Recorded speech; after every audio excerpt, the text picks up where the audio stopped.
Minasan, konnichiwa. Balik lagi di channel Mimin. Apa kabarnya kalian semua? Semoga kabarnya baik-baik saja. Di video kali ini Mimin bakalan nerusin alur cerita anime yang berjudul Naga Sarete Airanto. Buat kalian yang belum nonton video sebelumnya, disarankan untuk menonton terlebih dahulu. Linknya ada di deskripsi video ini. Oke, tanpa berlama-lama lagi, langsung saja ke video intinya. Audio Jungle. Film dilanjutkan, Chikage yang lagi tidur susah dibangunin padahal udah siang. Ditambah kamarnya berantakan banget, banyak buku berserakan. Panako menyuruhnya bangun dan membereskan semuanya. Tapi itu orang ngeyel, jadi terjatuh. Tak lama dia melihat buku yang baru pertama kali dia melihatnya. Pas dia buka nampak bercahaya. Malamnya dia menggunakan buku tersebut. Ternyata itu buku sihir yang langsung mengarah ke semua warga pulau tersebut. Pagi harinya Suju membangunkan si Ikuto kalau ada yang aneh. Suju tiba-tiba aja jadi setengah kucing. Dan Ikuto pun tiba-tiba muncul kuping dan ekor anjing. Hal ini membuat mereka bingung. Di sisi lain ada cewek yang sedang mengobrol sama anaknya. Yang ternyata itu ayam Jer berubah jadi manusia. Setelahnya mereka berdua mau ke desa melihat kejadian gak jelas ini. Tak lama kemudian datang si Kuma-Kuma. Kirain beneran Kuma-Kuma, taunya itu si Yukino jadi kebalik macam itu. Manusia jadi hewan, hewan jadi manusia. Ini lagi Shirin sama si Mikoto berubah jadi anjing dan pegawainya malah jadi manusia, aneh banget dah. Terus juga Ikuto mencoba mengecek ke rumahnya si Meme. Di sana Meme berubah menjadi boneka dan Kappa berubah menjadi manusia yang telanjang macam itu. Auto dah. Ketika mau ke desa, si Ikuto bertemu dengan cewek yang cantik banget. Entah siapa itu. Yang pasti itu adalah hewan. Tapi dia belum tahu itu siapa. Terus si Ikuto mencoba ngecek di pulau itu. Mereka berubah semuanya, kagak ada yang kagak berubah. Ini pasti ada sesuatu. Nah, dia bertemu dengan Chikage di sana. Chikage merasa aneh kenapa Ikuto dan Suju kagak berubah total. Chikage langsung aja mengakui kalau semua ini dia yang melakukannya. Lalu berubah, lantas Ikuto sendiri kagak percaya. Terus Chikage mencoba membuktikannya menggunakan sulap. Yang keluar malah si Ayane. Dia langsung marah-marah karena ini kelakuan si Chikage. Jadi begini, Chikage juga aneh kenapa Ayane juga kagak berubah sepenuhnya. Ternyata waktu malam dia lagi jalan sama si Machi. Ketika ada cahaya itu dia melemparkan si Machi ke arah cahaya tersebut. Jadi si Machi yang berubah total, tapi entah kenapa sekarang dia kemana nggak tahu. Tak lama kemudian tiba-tiba itu orang muncul dari belakang. Entah jadi apaan ini bocah, udah kayak hantu. Ayane udah kesel mau melawannya, tapi Chikage bisa menggoceknya. Lalu pergi dari tempat tersebut. Mereka bertiga harus bisa menghentikan si Chikage ini. Lalu mereka pun ke rumahnya untuk mencari tahu cara supaya bisa membuat Chikage berhenti. Nah, di sana Ikuto menemukan satu buku yang tersegel, yang kagak sengaja kebuka kuncinya. Tiba-tiba aja muncul jin yang bakalan mengabulkan 7 permintaan. Ikuto sendiri lagi-lagi kagak percaya sama gituan. Terus Suju mencobanya pengen mamedai buku dan beneran dong datang. Ayane juga mau mencobanya tapi mikir-mikir dulu yang membuat sia-sia membuang 2 permintaan. Kini tinggal 4 lagi. Burungnya minta coklat jadi 3 lagi. Ikuto minta buat menangkap si Chikage, dikabulinlah sama dia, yaitu menjebaknya. Terbukti cara itu berhasil. Ketika Chikage sudah tersudut, dia masih setenang itu. Malah dia minta untuk dilepaskan, alhasil sama si Jin dilepasin. Auto ditonjok dah. Dia ngabulin semua permintaan, kini tinggal ada 1 permintaan lagi. Langsung dah mereka egois pengen mengabulkan sesuatu. Ada yang mau pulang. Terus Chikage supaya bisa mengembalikan semua orang, ada yang pengen nikah sama Ikuto dan juga pengen kekuatan tak terbatas. Nah, di situ mereka pada ribut, beda dengan Ikuto yang kebingungan. Dikala lagi pada ribut, datang si Machi yang minta teh. Auto dikabulin dah, jadinya permintaannya udah habis. Kini Chikage bakalan melakukan hal yang lain, mengubah mereka jadi kotak. Dia pengen sulap gitu memotong orang kayak gitu. Target pertama si Ikuto, dia belum diapa-apain aja udah histeris. Lalu pingsan, untungnya ada Panako datang. Ternyata cewek cantik itu Panako. Dia marah banget karena Chikage kagak membereskan kamarnya. Jadi auto dilempari batu dan mantra sihirnya pun bisa dikembalikan lagi. Semuanya jadi seperti semula. Setelah di rumah, Ikuto masih pingsan. Pas dia bangun dan melihat sekitarnya pada normal, dia merasa kalau semua kejadian tadi adalah mimpi. Di rumah Chikage kedatangan keluarga baru si Jin jadi tinggal di sana. Setelah itu malam-malam ketika si Ikuto dan Suju lagi enak-enakan makan, ada orang yang mengirimi surat lewat anak panah. Suratnya berisikan kalau si Ikuto diajakin kencan sama kakaknya si Mikoto. Mereka berdua langsung terkaget-kaget. Besok harinya pas mau pulang, Suju menceritakan keluarga Mikoto itu keluarga ninja. Kakaknya sendiri bernama Shinobu. Tak lama kemudian kagak sengaja Shinobu berada di depannya. Dia terlihat lemah seperti itu, katanya belum makan, jadi dibawa aja ke rumah si Suju. Dan makan dengan lahap di situ. Shinobu baru melihat si Ikuto. Setelah diingat-ingat, si kucing memberitahunya kalau ada orang di pulau itu yang satu-satunya bisa berpedang macam si Shinobu. Dia disuruh latihan sama si Ikuto. Dari situ dia mulai penasaran, makanya datang ke tempat si Ikuto. Kencan yang dimaksud di dalam surat itu adalah bertarung dengan Shinobu. Tentunya Ikuto kagak mau sampai dipaksa kayak gitu supaya bisa bertarung sama dia. Terlebih lagi ini orang melebih-lebihkan atau bahkan membuat cerita palsu tentang si Ikuto ini. Yang membuatnya tentu kagak peduli, mau makan aja. Tapi itu orang malah terjatuh. Dia udah bukan ninja lagi sekarang. Shinobu belum berhenti sampai situ. Dia terus memaksa si Ikuto dan mengganggunya sampai dia setuju. Sampai mau tidur juga, Ikuto masih bingung gimana caranya biar kagak diganggu. Apalagi itu orang nginep di sana sambil ngeganggu pula, anjir, lagi tidur juga. Hingga pagi harinya si Suju kaget melihat si Ikuto tidur berdekatan sama si Shinobu. Dia langsung terlihat bete macam itu, lalu mereka pergi memancing. Mereka berdua terlihat masih ngobrol dan mencueki si Suju yang mendapatkan ikan besar. Hingga akhirnya dia lempar lagi saking keselnya. Malam harinya si Ikuto lagi mandi. Dia mempunyai alasan kenapa menolak si Shinobu bertarung, karena dia punya ilmu itu buat melindungi cewek. Atau melindungi yang lemah lah gitu intinya. Dan tiba-tiba aja si Shinobu berada di sana. Dia pengen menggosok punggungnya, cuma Ikuto langsung kabur dari sana. Cuma masih ditahan kayak gitu. Suju juga terbangun dan mengagetkan kalau si Ikuto berada di posisi seperti itu. Suju langsung auto marah dong dan menyuruh si Ikuto menerima tantangannya aja, biar si Shinobu ini bisa pergi. Paginya dia merasa kalau udah berlebihan, tapi tetap aja jengkel banget. Si Ikutonya lagi latihan sama si jantan, nampak katanya kekuatannya meningkat.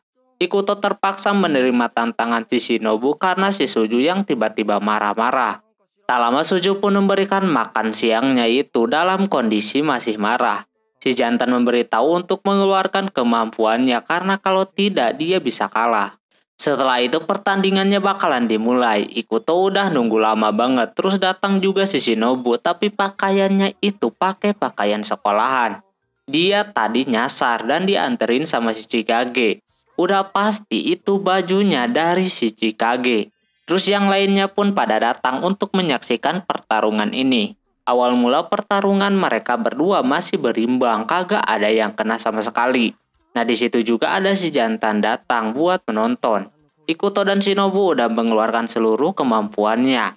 Si jantan ngomong kalau dalam pertarungan ini kagak bakalan ada yang menang kalau gitu terus. Kecuali ada yang memakai cara di luar otaknya dan hal itu dilakukan sama si Shinobu. Dia menggunakan jurus secara dia seorang ninja. Shinobu membuat Kage Bunshin jadi 7. Shinobu punya kesempatan buat menang, tapi Ikuto masih tenang menghabisi semua bayangannya. Sampai akhirnya di mana Shinobu bakalan menyerang si Ikuto yang terakhir kalinya. Tapi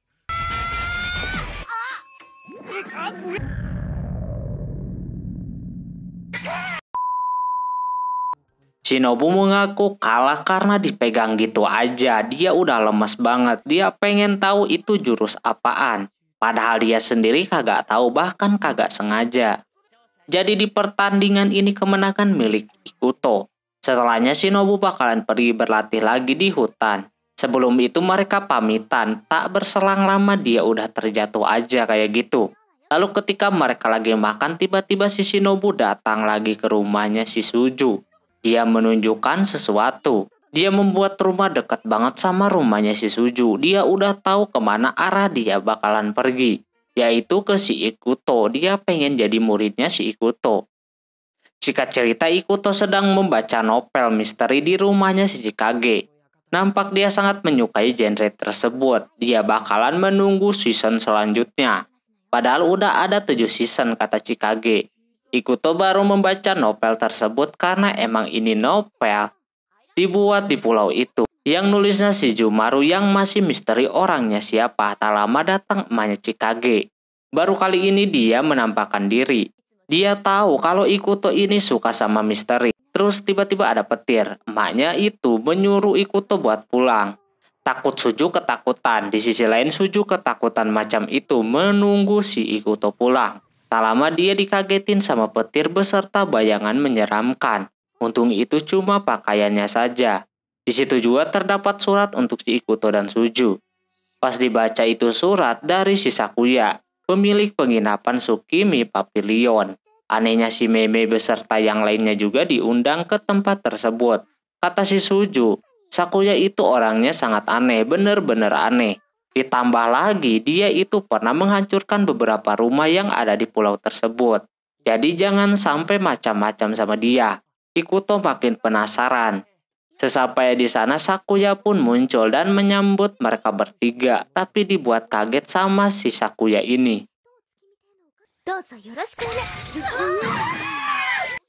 Ternyata dia adalah robot. Awalnya Ikuto kagak percaya kalau dia sebuah robot dan aneh juga gitu kenapa dia menjaga penginapan itu. Tapi dia emang udah dihidupkan sudah lama sekali. Banyak yang terjadi 100 tahun yang lalu. Jadi dia sebagai penjaga akan menjaga pelanggannya itu. Pas dia mau membawain barang-barang si Ikuto, tangannya copot. Di sisi lain Ayane beserta yang lainnya udah datang duluan, bahkan udah mandi. Di situ si Machi aja yang kagak ikutan ngerumpi. Dia sibuk ngegosok badannya. Katanya dia akan tidur sama si Ikuto. Alhasil yang lainnya pada ikutan juga. Selepas masuk, Ikuto sangat puas sama penginapannya itu. Dan dia juga percaya dengan adanya robot tempur seperti si Sakuya ini. Sekali lagi dia kagak percaya sama setan dan juga iblis. Lantas Kappa yang seorang setan kesel kagak dipercaya keberadaannya. Malah si Ikuto ini lebih percaya dengan adanya alien. Setelah itu Suju udah pengen mandi. Ikuto nyuruh duluan aja padahal Suju pengen mandi bareng. Soalnya kagak ada buat pria. Mei langsung malu macam itu soalnya dia tahu kalau di dunianya kagak ada yang seperti itu. Jaranglah orang mau mandi campuran kayak gitu. Dikala orang bertiga mandi santuy, ini yang lagi gosok-gosok badannya kepanasan karena terlalu lama. Terus di sana Suju meminta tips gimana supaya si Ikuto bisa mandi bareng. Chikage memberikan tipsnya yaitu mereka semua harus bersembunyi. Nanti ketika Ikuto datang mereka hanya menahannya biar kagak kabur. Habis itu Chikage bakalan memanggil si Ikutonya. Sementara Ikuto sedang makan kue yang diberikan Sakuya. Dia berterima kasih sudah diundang. Sakuya merasa aneh apalagi dengan suratnya itu. Sakuya juga dapat surat soalnya. Katanya Suju dan yang lainnya bakalan ke situ, jadi dia persiapkan. Dicek suratnya juga itu bukan tulisan si Sakuya. Chikage yang ke situ beranggapan kalau itu ulah dari penjahat di novel itu bernama Beniyasa. Katanya novel tersebut diambil dari kehidupan nyata yang mana dalam 3 tahun Beniyasa melakukan 7 aksi, jadi makanya novelnya ada 7 season. Dan habis itu sang penulis kagak nerusin lagi karena si Beniyasanya kagak muncul kembali. Jadi kemungkinan malam ini dia bakalan kembali lagi. Ikuto percaya kagak percaya sebenarnya mah. Sakuya akan bersiap jika ada yang mengganggu tamunya. Terus dia menanyakan orang yang lagi mandi sampai Chikage lupa kalau harus memanggil si Ikuto. Yang lain udah pada kepanasan seperti itu jadi rencananya gagal. auto dikipas-kipasin seperti itu. Si Chikage keluar dulu mau nyari angin. Di situ si Ikuto memperingatkan kepada yang lainnya untuk waspada malam hari ini. Takutnya beneran ada si Beniyasa.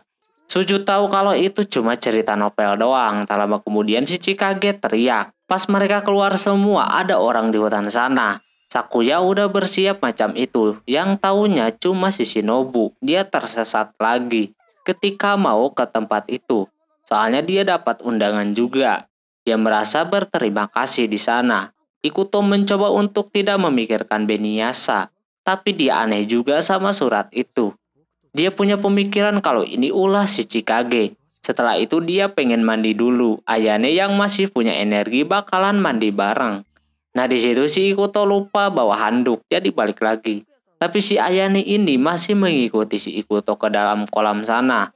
Pas dia masuk dan mendekatinya orang itu pakai topeng, lalu dia berteriak. Ikuto dan Sakuya gerak cepat ke tempat si Ayane. Yang lainnya berpikiran positif kalau Ayane kagak kenapa-napa. Bahkan mereka malah bercanda. Ketika sampai sana si Ikuto juga teriak. Nampak banyak darah di tubuhnya si Ayane. Dikira meninggoy, taunya itu darah mimisannya si Ikuto. Ayane baik-baik saja, namun pas dia bangun dia nyerang si Ikuto kalau dia udah mengagetkannya memakai topeng. Lantas ini ada yang janggal. Tak lama Ayane mulai gatal-gatal tubuhnya seperti itu. Dan yang pakai topeng itu berada di sana. Itulah Beniyasa.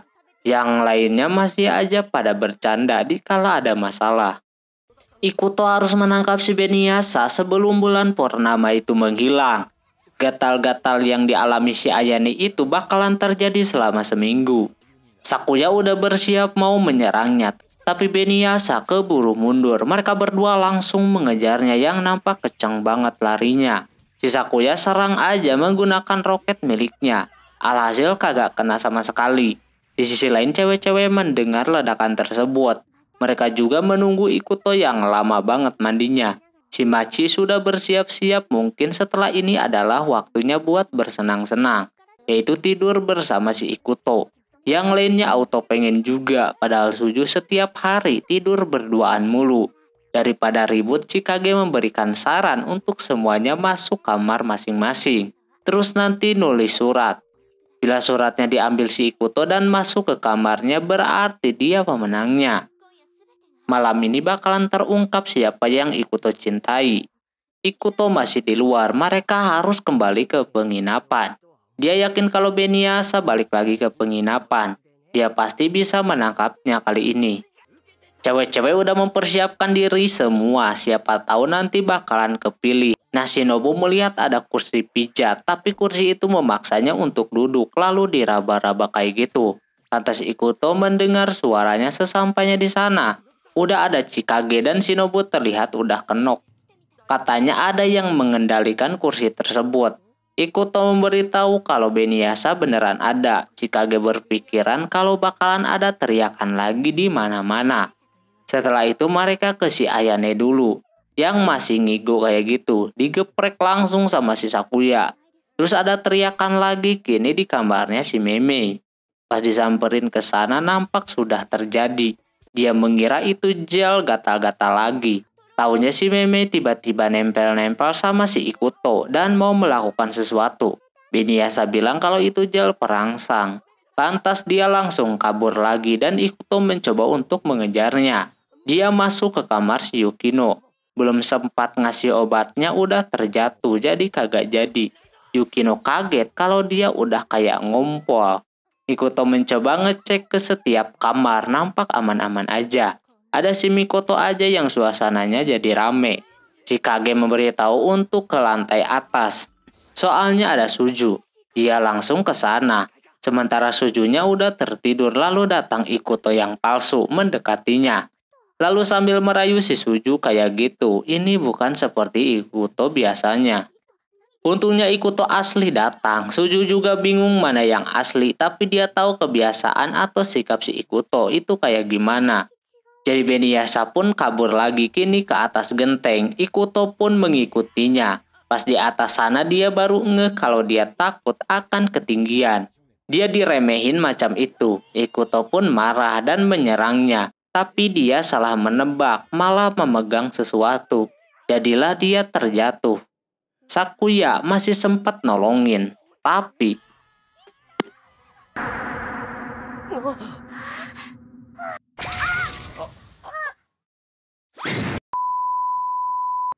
jadi percuma aja dah. Terus Beniyasa pun pergi dari sana dan Ikuto kembali mengejarnya. Ternyata itu bukan Beniyasa yang asli. Dia masih di atas dan ada Chikage juga di atas sana.